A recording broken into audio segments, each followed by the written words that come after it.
자, 1번 문제 한번 보겠습니다. 자, 이 부동산과 준부동산에 관한 설명으로 옳은 것을 묻는, 자, 임목에 관한 법률에 의해서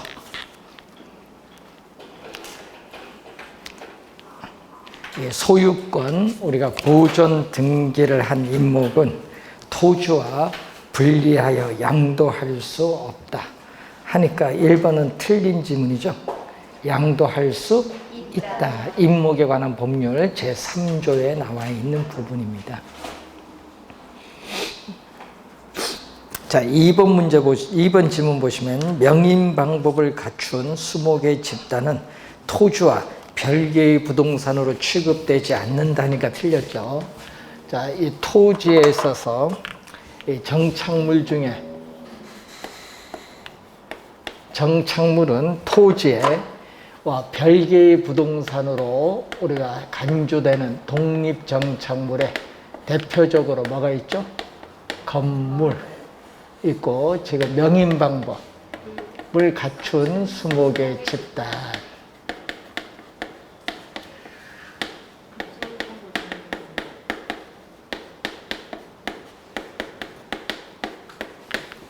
자, 그래서 별개의 부동산으로 취급된다 해야죠. 그 틀린 지문이고, 3번 토지에 정착된 담장은 토지와 별개의 부동산으로 취급된다 하니까 틀렸죠. 토지의 뭐죠? 일부. 토지와 별개의 부동산으로 취급되는 것이 아니라 토지의 일부로 취급되는 거죠. 담장, 우리가 도로, 교량, 터널인데, 우리 뭐 밭에 도랑을 의미하는 지목, 뭐 국어 이런 것은 다 종속 정착물이죠. 그래서 3번도 틀린 지문. 4번 부동산의 법률적, 경제적, 물리적은 기술적이죠. 이 기술적 측면을 결합한 개념을 복합 개념의 부동산이라고 한다. 4번 정답인데, 자, 상당히 중요합니다. 복합 개념의 부동산, 복합 부동산 요거 구별하실 줄 아셔야 되겠습니다. 총톤수 10톤이 아니라 몇 톤? 20톤 이상의 선박입니다. 20톤 이상의 기선과 범선은 선박 등기법에 의해서 등기가 가능하다. 그래서 틀린 지문 4번 정답이 되겠습니다. 자, 2번 토지의 정착물과 동산에 관한 설명으로 틀린 것은, 자, 부동산과 동산은 공시 방법을 달리하며 부동산은 등기, 동산은 점유가 되겠고, 동산은 공신의 원칙이 인정되나 부동산은 공신의 원칙이 인정되지 않는다. 자, 부동산은 우리나라에서는 형식적 심사주의를 채택하고 있기 때문에 등기의 공신력은 인정되지 않습니다. 그래서 주의 좀 해두시고, 자, 2번 토지의 정착물 중 도로와 교량 등은 토지와 독립적인 것이 아니라 명인 방법을 갖춘 수목의 집단은 토지와 독립적인 거래의 객체, 독립 정착물이 될 수 있다. 맞고, 이 도로와 교량 등은 토지와 독립적인 것이 아니라 토지의 일부로 간주되는 종속 정착물.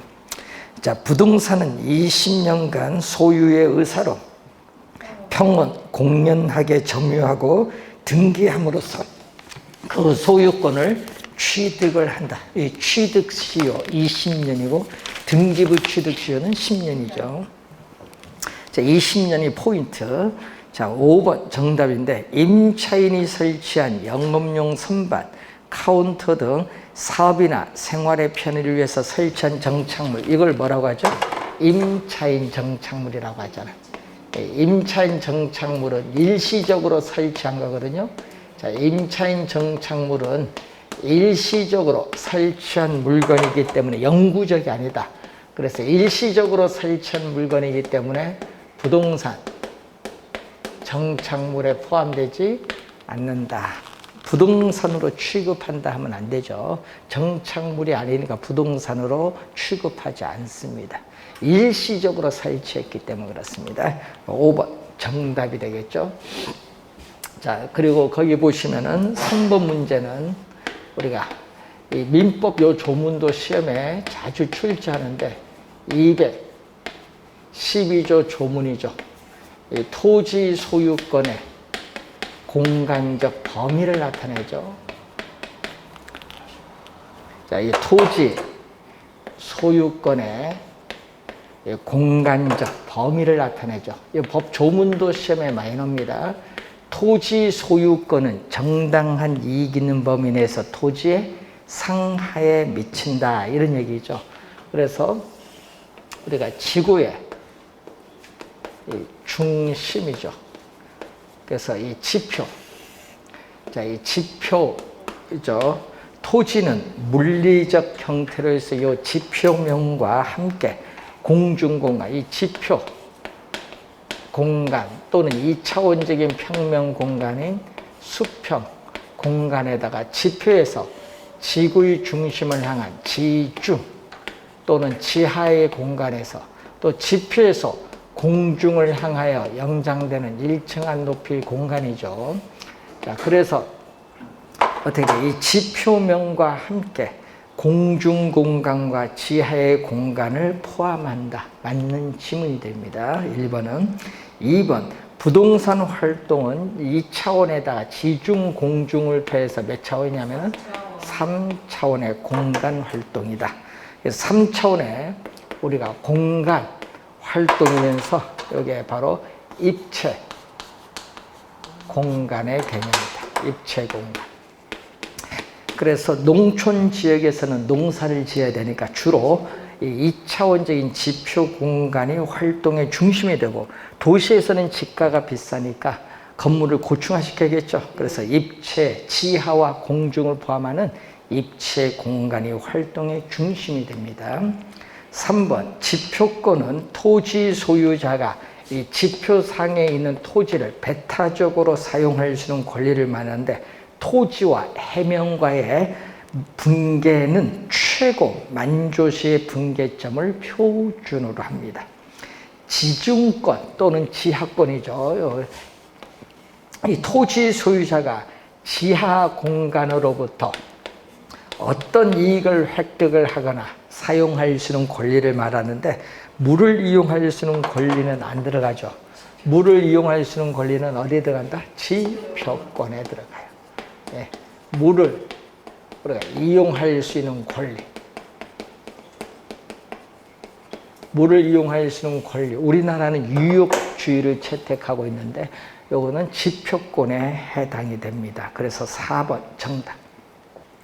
자, 5번 공적 공중권이 나오는데 자, 이 내용이죠. 자, 여기에 이 사적인 공중공간 이상의 공중공간을 공익을 목적으로 의해서 사용할 수 있는 권리를 공적 공중권인데 여기에는 항공기 통행권, 전파의 발착권 등이 여기에 해당이 됩니다. 그래서 5번 맞는 지문이 되죠. 그래서 여러분이 이 토지 소유권의 공간적 범위는 이렇게 입체적으로 규정을 하고 있다. 이렇게 보시면 되겠습니다. 자, 올해 시험에 부동산의 개념이나 아니면 이 민법 제212조 조문 관련해서 이쪽에 한 문제 출제가 예상이 되는데 항상 복합 개념의 부동산과 복합 부동산은 서로 다른 용어라는 걸 꼭 기억을 좀 해두셔야 되겠습니다. 자, 여기서 우선 한 문제 올해 출제 예상이 되고, 자, 토지 용어도 한 문제 매년 출제를 하고 있죠. 그래서 대표적으로 이 4번, 5번처럼 박스 아니면 이런 유형, 틀린 거, 옳은 거, 이런 오지선다로 출제 가능성이 높습니다. 자, 4번 토지의 용어에 관한 설명으로 옳은 것을 모두 고른 거, 이런 문제가 올해 많이 나올 거거든요. 박스 주어지고 옳은 걸 모두 고른 거. 자, 이런 걸 연습을 좀 올해 많이 하셔야 되겠습니다. 자, 토지의 건물 등의 정착물이 없고 공법이나 사법의 제한을 받는 토지. 자, 일본에서는 우리가 갱지와 저지로 사용하는데 토지에 건물 그 밖에 정착물이 없다. 그리고 토지는 유한하기 때문에 어느 국가이든지 공법상 규제가 없는 국가는 없죠. 다 있고, 이 지상권 등 토지의 사용 수익을 제한하는 이 사법상 제한이 없으면은 갱지, 있으면은 저지, 요걸 가지고 구분하는데, 공법상 규제도 있고 제한도 받는 토지. 기역은 뭐를 의미한다? 기역은 저지에 대한 설명. 기역은 저지에 대한 설명. 택지는 뭐예요? 우리 택지는 우리 시험 문제 나오면 요걸로 출제를 하죠. 주거용, 상업용, 주거용, 상업용, 공업용 등으로 이용 중에 있거나 앞으로 이용이 가능한 토지를 뭐라고 한다? 택지, 택지. 택지는 건축할 수 있는 토지를 얘기합니다. 기역은 그래서 틀렸고. 자, 이 니은은 중요한데, 자, 니은은 중요한데, 여러분 작년, 재작년은 필지, 3년 전에는 획지를 출제했거든요. 그래서 시험 문제에 이 필지와 획지의 개념이 상당히 중요하다. 또 필지, 획지 개념은 출제 많이 되는 중요한 용어. 자, 그래서 법률상의 단위 개념이죠. 그래서 토지 소유자의 권리를 구분한다. 자, 토지 소유자의 권리를 구분하기 위한 법률상의 단위 개념. 이 법적인 개념이 필지고, 토지 소유권이 한계에 토지 소유권이 미치는 범위와 한계를 표시하는 게 필지. 니은도 틀렸죠. 획지는 가격 수준을 구분한다. 가격 수준. 그래서 가격 수준을 구분하기 위한 이 경제적 부동산 학적인 개념이 바로 획지. 그래서 구분을 잘 해두셔야 되겠다.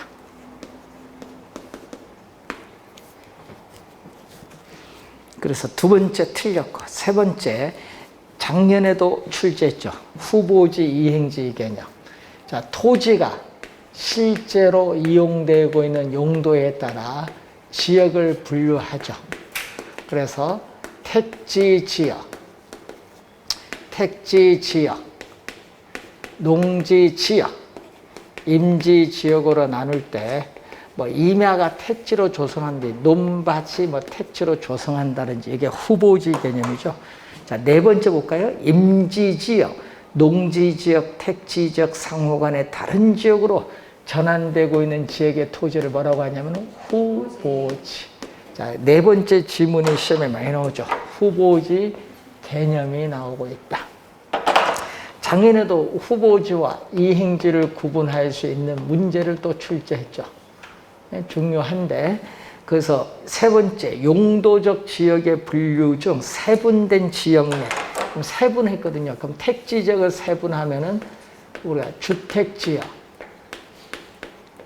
상업 지역, 공업 지역, 이렇게 세분된 지역 내에서 그럼 공업 지역이 주택 지역으로 이렇게 용도가 변경되고 있는 토지, 이걸 뭐라고 한다? 이행지. 이행지는 항상 여기에 내라는 말이 꼭 나와요. 네. 세분된 지역 내에서, 내라는 용어가 꼭 나오게 되어 있다. 그래서 디귿 맞는 지문, 내의 동그라미. 작년 시험에도요, 내가 나왔거든요. 그럼 내가 나오니까 작년은 뭐다? 이행지지. 자, 디귿 니을 맞고요. 그래서 3번 정답이고, 5번 지가 공시를 위해 가치 형성 요인이 같거나 유사하다고 인정되는 일단의 토지 중에서 선정한 토지를 우리는 표준지. 이거는 우리가 부동산 가격 공시에 관한 법률에서 표준지, 공시지 갈 때 배운 용어죠. 표준지에 대한 개념. 그래서 3번 디귿 니을이 정답이 되겠습니다. 자, 5번 토지에 관한 설명으로 틀린 거. 최근에 빈지와 포락지가 최근에 또 뭐한다? 많이 출제가 되고 있는요. 최근에 시험에는요, 빈지와 이 포락지가 또 출제를 많이 하고 있다는 걸 염두에 두셔야 되겠네요. 자, 일반적으로 바다와 육지 사이의 해변가, 즉 바닷가에 있는 토지인데, 뭐죠?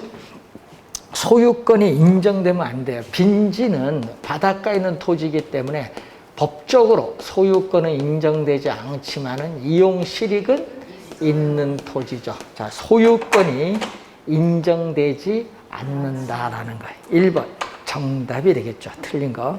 자, 맹지도 이제 나올 때 됐어요. 28에 나오고 안 나왔거든요. 원래 맹지 중요합니다.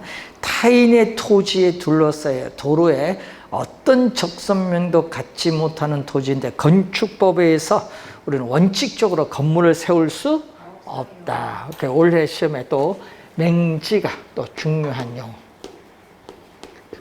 맹지는 그래서 다른 사람의 토지를 통해서 출입을 해야 되기 때문에 또 감가가 발생한다. 원래 또 맹지 좀 중요하다.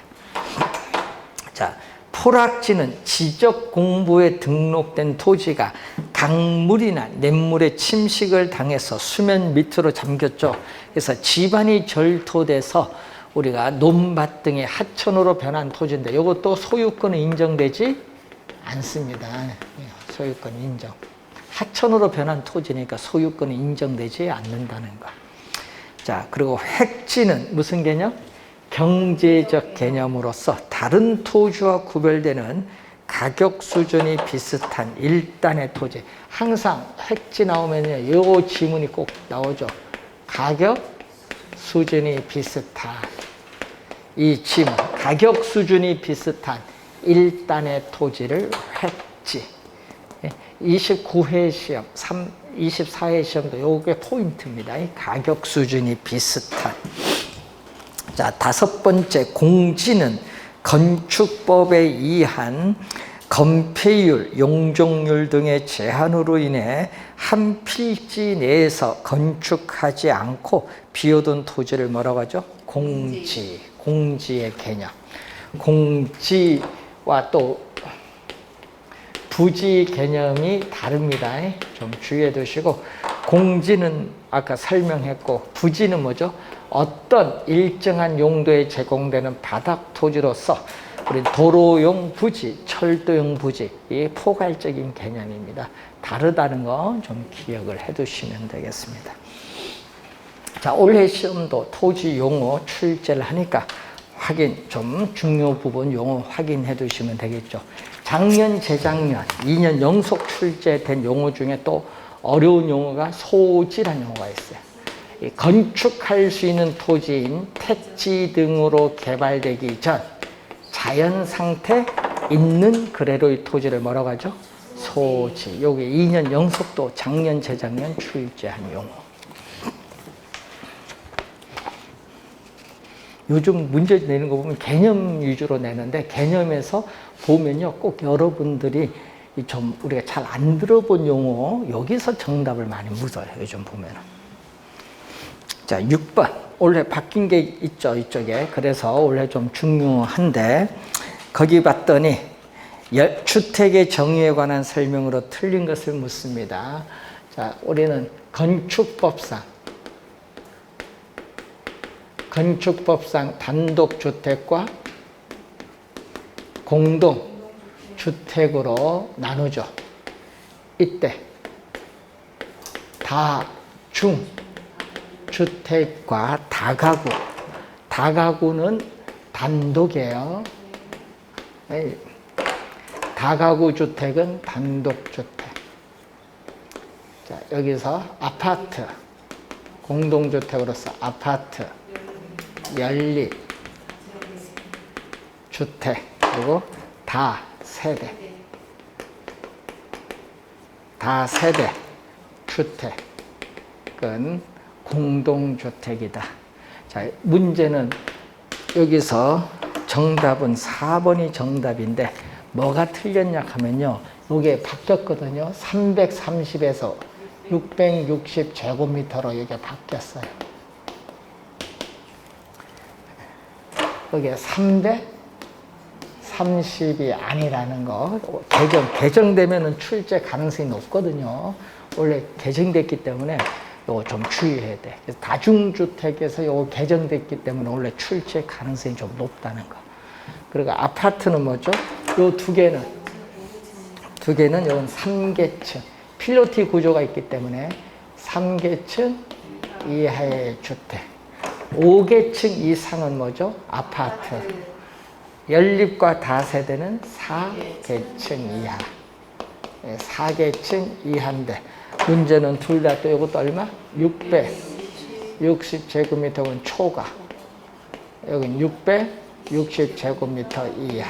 다 660인데 초가는 660 포함이 안 되는 거죠. 그래서 요건 아파트는 몇 층? 5계층 이상의 주택. 5계층 이상의 주택. 바닥 면적의 합계를 연면적이라고 하는데 하여튼 바닥 면적의 합계를 보는 겁니다.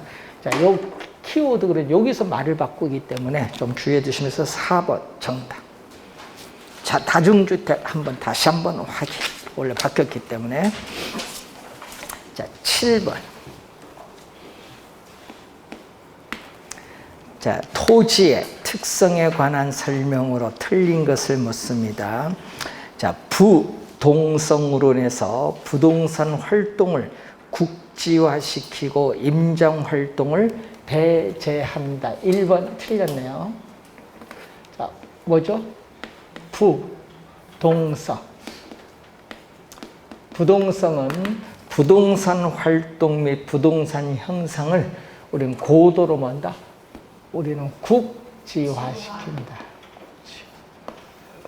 그렇기 때문에 뭐냐, 부동산이 속해 있는 지역의 부동산 가치는 영향을 받는다. 그래서 지역 분석에 필요성이 나타나고 또 우리는 각종 자료를 수집해서 분석하는 정보 활동인데 작년 시험에 또 출제한 게 임장 활동이 작년에 나왔죠. 부동산이 위치해 있는 또 어디로 간다? 현장에 가서 확인을 해야 된다. 작년에 임장 활동 부동성이다. 출제를 했습니다. 1번 정답. 2번 토지는 물리적 측면에서는 사용하여도 소모, 마멸되지 않기 때문에 완전한 영속성을 가지고 있으나 경제적 가치는 폐강이 되면은 토지 가치는 하락하죠. 그래서 경제적 가치는 주변 상황의 변화에서 하락할 수 있다라는 거. 자, 영속성으로 인해서 토지는 감가상각에서 배제되는 자산이다. 자, 영속성은 의해서 토지는 뭐냐? 비소모적, 사용하여도 소모되지 않는다. 비소모적인 재화다.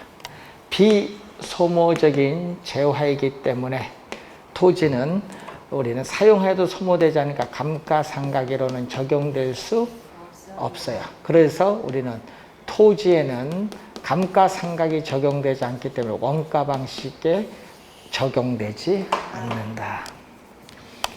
자, 그래서 3번 맞고 4번 개별성으로 인해서 부동산 활동이 구체적이고 개별적으로 전개되며 부동산 시장에서의 정보의 중요성이 나타나죠.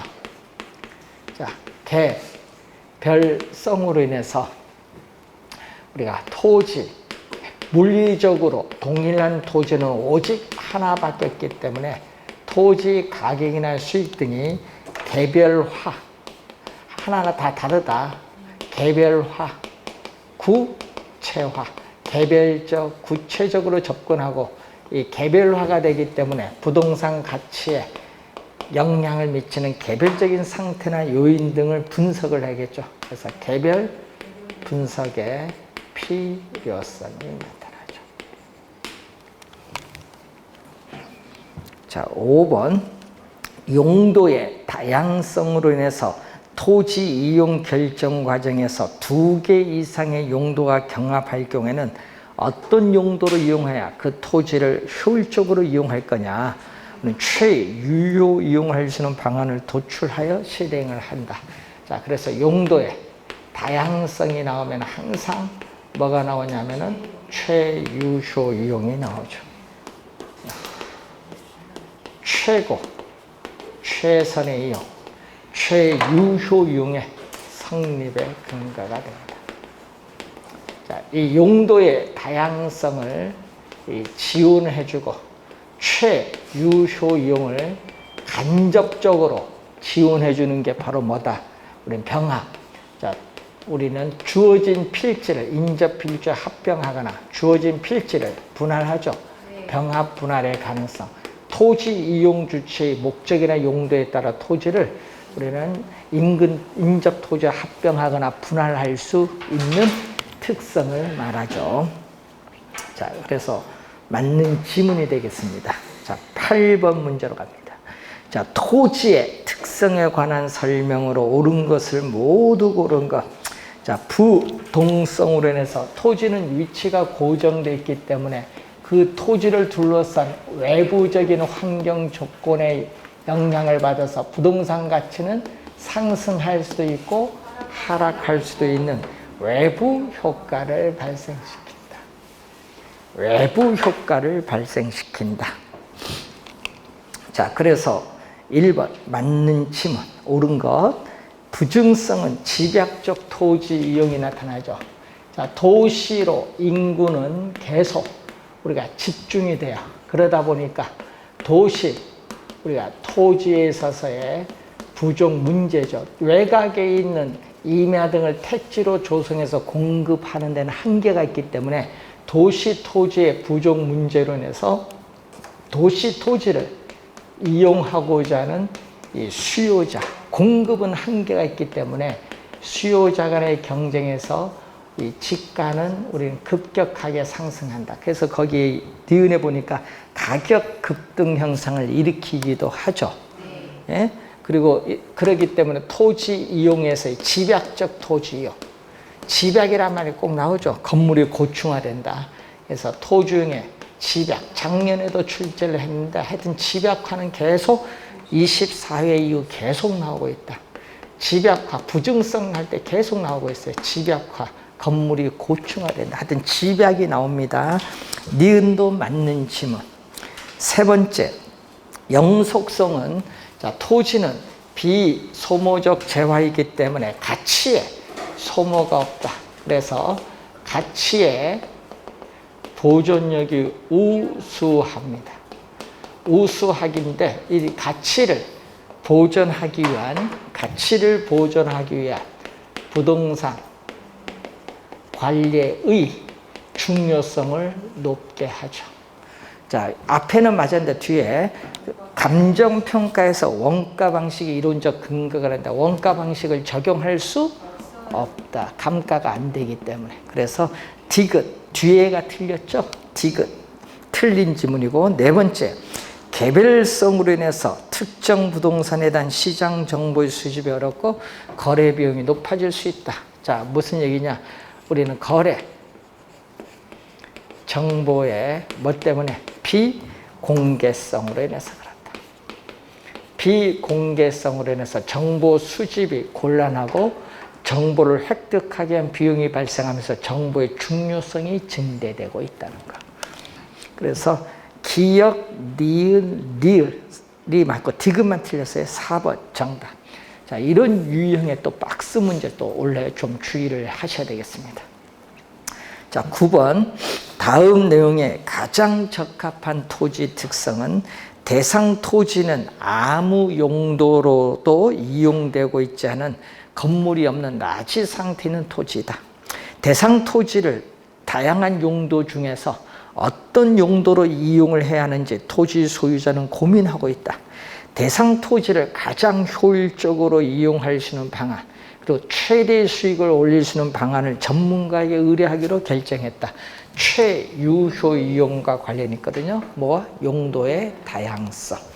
3번 정답이 되겠습니다. 자, 여러분 시험 문제 토지 특성도 우리가 매년 출제를 하고 있죠. 그래서 중요 포인트 다시 한번 확인 좀 해두시면서 작년 시험에 뭐가 출제했죠?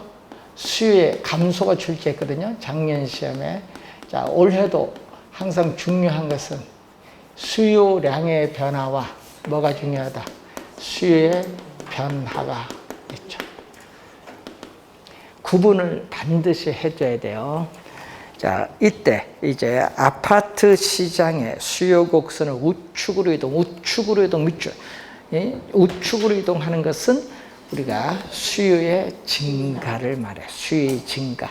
작년에는 수요의 감소 요인을 물었거든요. 올해는 이제 증가를 좀 공부해야 되겠는데 우측으로 이동시킬 수 있는 요인은 모두 몇 개인가 이런 문제가 어려워요. 왜? 보기 중에 하나를 잘못 생각하면은 틀리는 문제입니다. 자, 이제 실질 소득은 요즘 계속 지문에 나오고 있죠. 자, 수의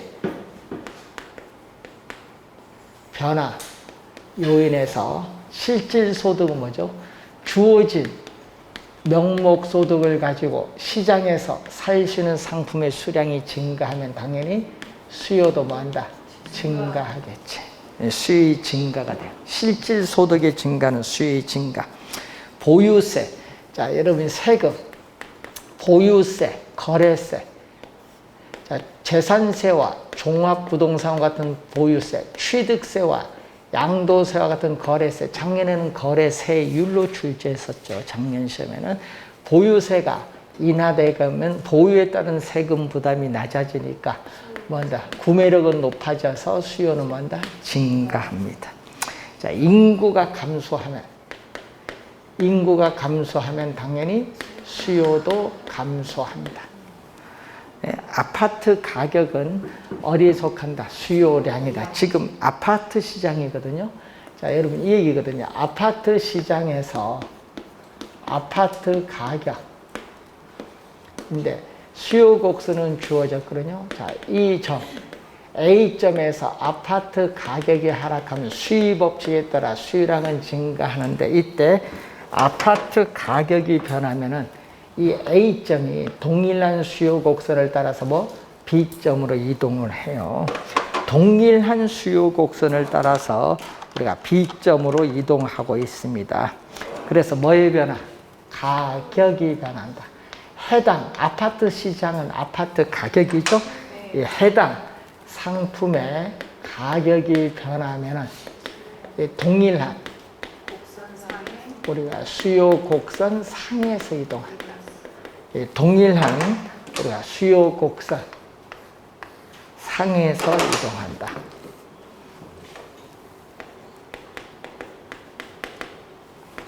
그래서 여러분 항상 가격이 변하면 동일한 수요 곡선 상에서 이동할 때를 무슨 변화? 수요량의 변화다. 그래서 그 네 번째는 수요량의 변화를 말해요. 아파트 선호도, 아파트에 대한 선호도가 증가하면 또 수요도 뭐한다? 증가한다. 자, 대체제가 또 시험에 자주 우리가 출제가 되는 부분이죠. 자, 대체제인 주택 가격이 하락을 하면은 주택 수요량은 수요 법칙에 따라서 주택 수요량은 증가하지만 대체 관계에 있는 아파트 수요는 뭐한다? 감소해. 그래서 이렇게 주택과 아파트 수요는 이렇게 반대로 변동할 때 대체제인데 아파트 수요는 뭐한다? 아파트 수요는 감소한다.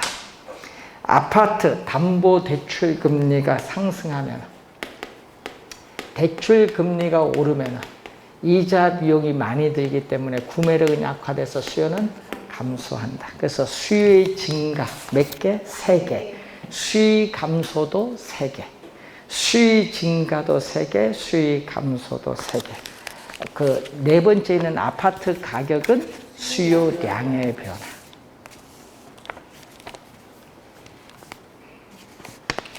또 미래에 대한 또 뭐가 있어요? 예상, 기대. 작년에도 출제했죠. 부동산 가격 상승을 기대한다. 시험에 자주 나오는 작년에도 출제했거든요. 하여튼 기대, 미래에 대한 기대 예상이 나오면 이거는 뭐다? 수요의 변화요. 작년은 가격 상승 기대 나왔거든요. 가격 상승을 기대하면 현재 싸니까 현재 시점 수요가 뭐한다? 증가한다. 뭐 이런 식으로. 자, 10번 잘 이해를 좀 해두셔야 되겠고, 자, 11번 문제도 무슨 거죠? 수요량의 변화, 수요 변화 중요하듯이 또 공급량의 변화, 또 공급의 변화도 중요하다. 자, 11번 또 아파트 매매 시장입니다. 아파트 매매 시장에서 공급량과 공급의 변화에 관한 설명으로 옳은 것을 묻습니다. 아파트 가격 하락이 예상이 된다. 자, 공급의 변화 요인에서 아파트 가격 하락 예상이 된다. 예상이 나왔어요. 공급의 변화 요인이거든요. 예상이 되면 아파트 가격 하락이 예상되면 현재 비싸니까 건설업체 입장에서는 현재 비싸니까 현재 공급 증가. 현재 시점 공급의 공급량의 변화가 아니라 공급의 변화. 요거 공급량의 변화가 아니라 무슨 변화? 공급의 변화로서 공급 곡선 자체가 우측으로 이동. 공급 곡선 자체가 우측, 우하향으로 이동. 그래서 틀린 질문. 공급의 변화고 공급 곡선 자체가 우하향, 우측으로 이동합니다. 자, 건축 기자재 가격이 상승하더라도 아파트 가격이 변하지 않는다. 자, 건축 자재에 있어서의 가격이 상승하면은 건축비가 상승하기 때문에 공급이 감소하죠. 공급이 감소하니까 공급 곡선 자체가 좌상향으로 이동. 그래서 틀린 질문.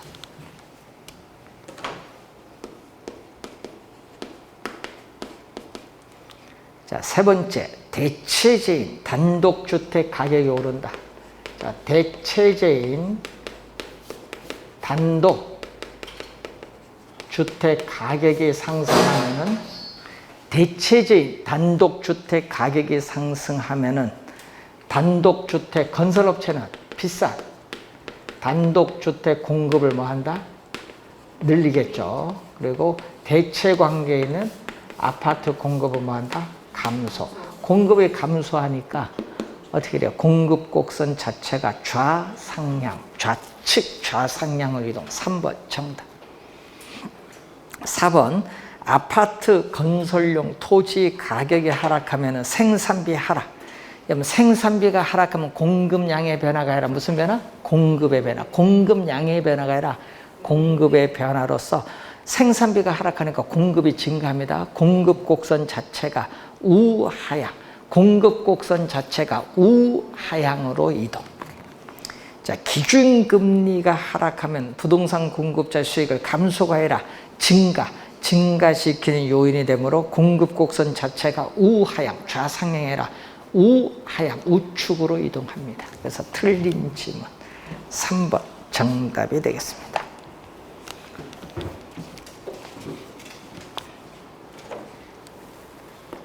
12번 문제로 갑니다. 자, 수의 가격 탄력성에 관한 설명으로 틀린 것은, 자, 수의 가격 탄력성은 절대값을 의미합니다. 수요 곡선 기울기 절대값이 작다. 여러분 1번. 자, 수요 곡선의 기울기 절대값이 작으면 그림이 요거. 네, 그림으로 치면 요거. 완만하면 뭐다? 완만하면 탄력적. 수요 곡선이 완만하면 탄력적. 그래서 수의 가격 탄력성은 커진다. 커진다는 탄력적. 맞는 질문. 2번 우하향하는 선분. 자, 여러분 이 얘기거든요. 우하향하는 선분으로 주어졌어요. 자, 이때 여러분이 요 중간점은요, 수의 가격 탄력성이 1인 단위 탄력적이고, 이 점은 수의 가격 탄력성이 무한대인 완전 탄력적. 자, 이 점은 수의 가격 탄력성이 제로인 완전 비탄력적이고, 요 구간은 탄력적인 구간, 요 구간은 비탄력적인 구간. 그러니까 어떻게 돼요? 기울기는 똑같아. 여러분 이 수요 곡선상의 어느 점에서든지 뭐는 기울기는 동일하지만 탄력성은 다 달라요. 요 수요 곡선상의 어느 점에서든지 탄력성은 다 다르다. 다 달라요. 여기 탄력적 구간, 비탄력적 구간 다 다릅니다. 왜? QP가 다 다르기 때문에. 맨 끝에 다르다의 동그라미, 여기에 포인트. 기울기는 동일하지만 탄력성은 다르다. 그리고 또 하나, 나중에 배우시겠지만 기울기와 탄력성은 서로 역관계. 자, 기울기와 탄력성은 서로 어떤 관계? 역관계가 있다. 기울기와 탄력성은 역관계에 있다. 기억해 두시고, 자, 대체제가 많을수록 밑줄. 수위 가격 탄력성 커지죠. 왜? 이동이 쉬우니까 커진다는 뭐죠? 탄력적이 된다는 거. 3번 시험에 많이 나오죠. 4번 수위 가격 탄력성이 1보다 작다. 자, 수위 가격 탄력성이 1보다 작을 경우는 뭐죠? 비탄력적. 1보다 작을 경우는 비탄력적입니다. 이때 이 가격과 수요량 곱한 이 면적이 뭐가 된다? 총 수입이 돼요. 그런데 가격이 오르면 비탄력적일 때, 가격이 오르면 수요량은 비탄력적은 민감하게 반응하지 않으니까 약간 줄어들죠. 자, 이때 이 가격과 수요량 곱한 이 면적이 뭐가 된다? 총 수입. 그러니까 이 면적보다 이 면적이 크죠. 그럼 가격이 상승하면 총 수입은 뭐 한다? 증가한다. 맨 끝에 증가가 포인트. 자, 5번 정답이네요. 수위 가격 탄력성. 5번 지문은 올해도 출제 가능성이 높거든요. 자, 수위의 가격 탄력성은 가격의 변화율. 여러분, 율은 퍼센티지 개념이죠. 가격의 변화율, 수요량의 변화율, 또 퍼센티지 개념이라는 거 항상. 이게 1보다 작으면 뭐죠? 비탄력적. 1보다 작으면 비탄력적이라는 것은 어떻게 돼? 수요량의 변화율은 가격의 변화율에 비해서 작다. 크다가 아니라 맨 끝에 작다. 작다는 걸 의미합니다. 그래서 5번 정답. 자, 이런 유형의 문제는 상당히 우리가 중요한 우리가 문제다. 이렇게 보시면 되겠습니다.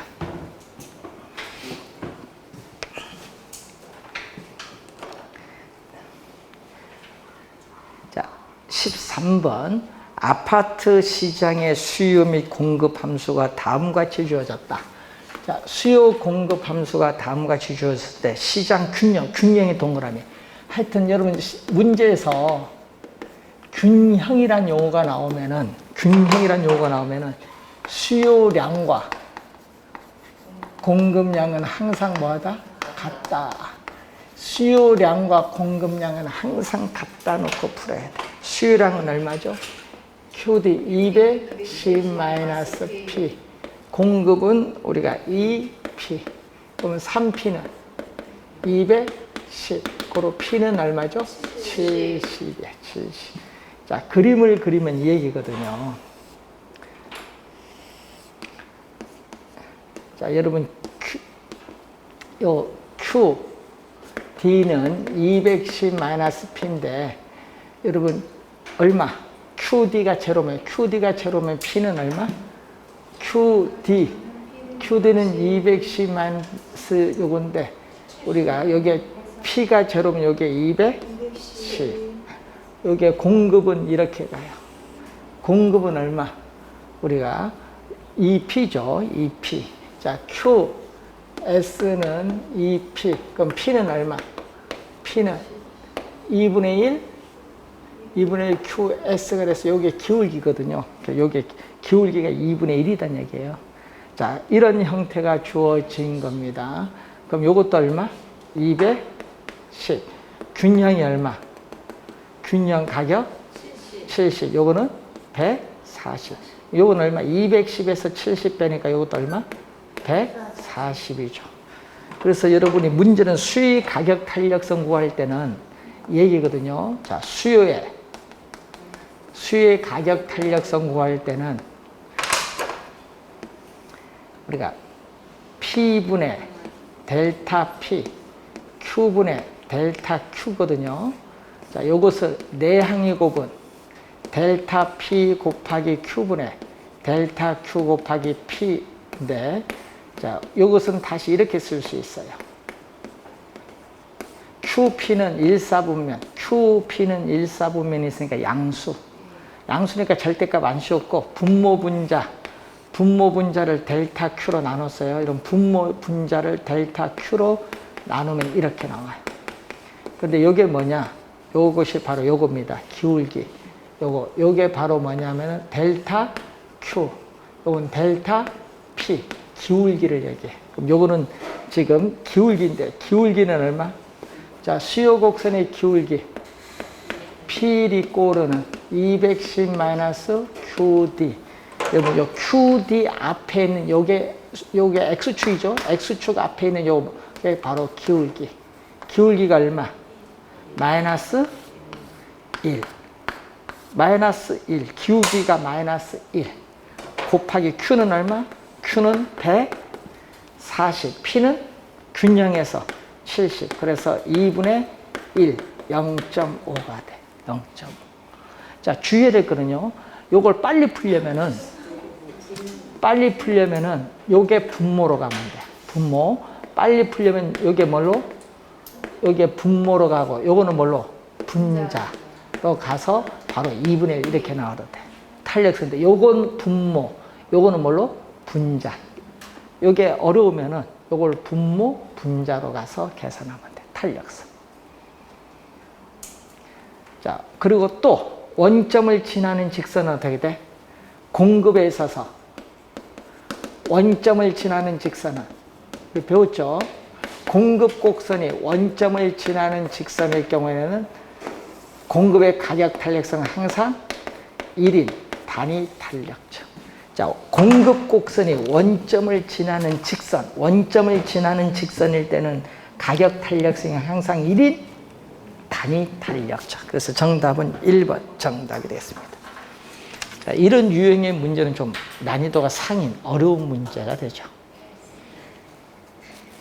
자, 여러분, 시험 문제, 여기서 중요한 것은 계산 문제가 이렇게 나오잖아요. 그럼 계산 문제는 잘못 들어가면, 그러니까 좀 알면은 빨리 풀 수도 있는데, 모르면은 시간이 좀 걸릴 수 있어. 그래서 본 시험 가면 계산 문제는 제일 맨 마지막에 푸셔야 돼요. 그래서 여러분이 문제 푸실 때 31문제, 계산 문제 한 9문제 나오니까 31문제를 30분에 풀고, 여러분이, 그리고 민법 40문제를 60분에 풀면 돼요.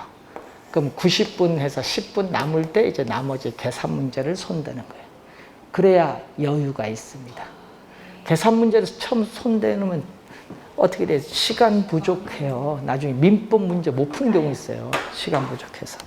조심 좀 하도록 합니다. 이걸 연습을 하셔야 돼요. 모의고사 치시면서.